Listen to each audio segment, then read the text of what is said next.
আপনি তো পরীক্ষা দিয়েছিলেন এক সময়, সে সময় কার সঙ্গে এসেছিলেন? তখন তো আমার মা নিয়ে এসেছে, আজকে ছেলেকে নিয়ে মেয়েকে নিয়ে এসেছে, আমরা দুজনেই এসেছি স্বামী স্ত্রী। আচ্ছা, প্রস্তুতি কেমন হয়েছে? কেমন? মোটামুটি ভালো। আর পড়তে এসেছে? হ্যাঁ এসেছে। আচ্ছা, কেমন অনেকে গার্জিয়ানের সঙ্গে অভিভাবকের সঙ্গে কথা হচ্ছে, কি বলবেন? একই কথা হচ্ছে, কেমন করে পরীক্ষা দেবে, তাদের পরিস্থিতি মানে প্রস্তুতি কেমন, এই নিয়েই কথাবার্তা, পড়াশোনা নিয়ে। আসা যাওয়া স্কুলে এখন গেট টু গেট ঢুকা কোনো রকম অসুবিধা হয়েছে? না না, অসুবিধা নেই, অসুবিধা কোনো রকম অসুবিধা নেই। এটা কোন স্কুল? এটা নেতাজি সুভাষ বিদ্যানিকেতন। আমরা এসেছি রামকৃষ্ণ আশ্রম বিদ্যা মন্দির থেকে। মেয়ে তো পরীক্ষা দিতে মাধ্যমিক প্রথম পরীক্ষা, লাস্ট কি বললো আপনাকে, কি বলে গেল? বললো যে মা আসি, যাতে ভালো করে পরীক্ষা দিতে পারি।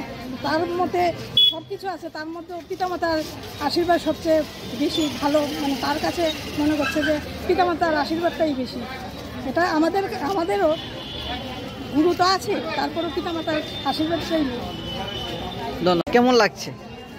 তো ঠিক আছে, মোটামুটি ভালোই, কিন্তু একটু ভয় ভয় আছে। বাচ্চারা প্রথম দিতে আসছে পরীক্ষা, এটা তো তারা একটু ভয় ভয় লাগবে। কেমন প্রস্তুতি নিয়েছে?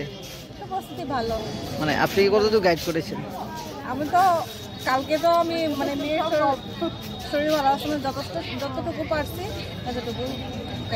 স্কুল থেকে বা আর যে প্রাইভেট টিচার তো থাকি সবাই টুকটাক, কেমন স্কুল থেকে কেমন সহায়তা করছে? স্কুল থেকে ভালো সহায়তা। প্রাইভেট টিউটর কি আজ চলছে? প্রাইভেট টিউটর না, বন্ধ করে দিয়েছেন না? আর এখন তো অনেক লোকের সঙ্গে দেখা হয়েছে, অনেক গার্জিয়ান আছে, কেমন কথা বলছে, কি বলছে তারা?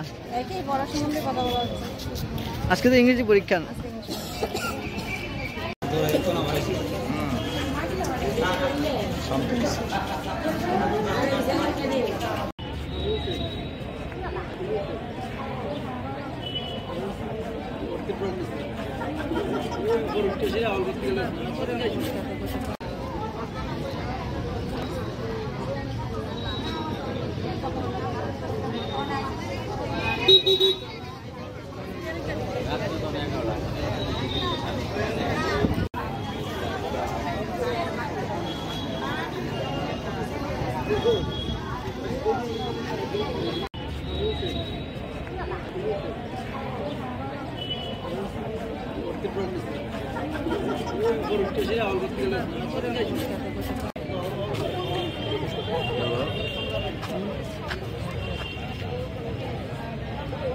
Subscribe to Tripura Info and press the bell icon so that you never miss any latest updates and news on Tripura.